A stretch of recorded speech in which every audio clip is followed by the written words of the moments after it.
Correctional health services clients are some of the most vulnerable clients in our healthcare system.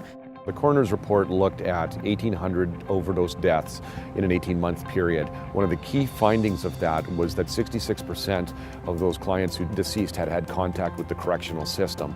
And perhaps most importantly, 10% of those clients had deceased within the first 30 days of post-release.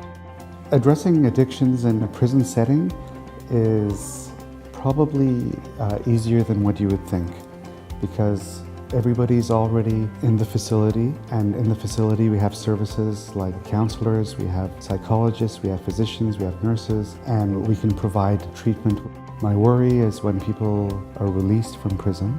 That's the most dangerous time in my opinion, and we do know from statistics and research that the risk of overdose goes up multiple times on release.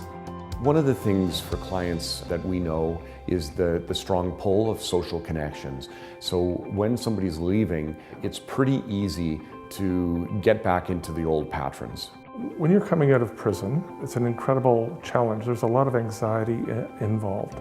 Almost everybody I talk to is totally stressed out about returning to the community. This is something that unfortunately I see quite a bit, and it's one of the reasons we want community transition teams.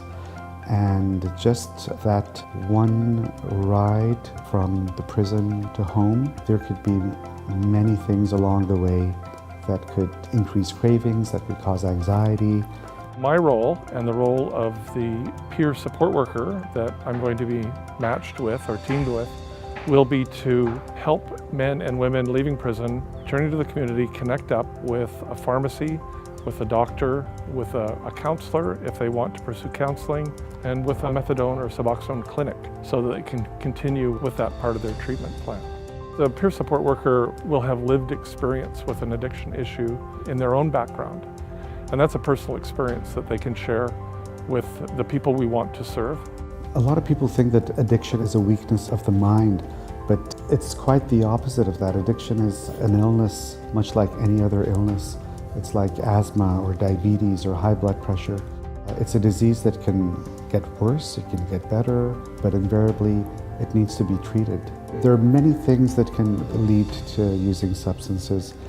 A lot of this is based on what happens in our lives. It can be trauma, it can be poverty, it can be health issues.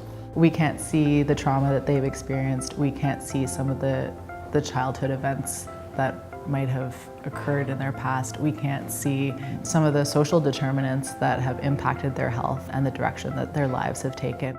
I really think it is our duty to ensure that the care that we provide to these clients is as good as the care that we provide to anyone else, because they are people who deserve good care, who deserve good things, and who are capable of doing good things in community in the future. And I've seen it. I know what's possible. It's truly heartwarming that we've been able to connect with the few so far that have connected to these teams and help them cash a paycheck, connect to healthcare, maybe go have a coffee.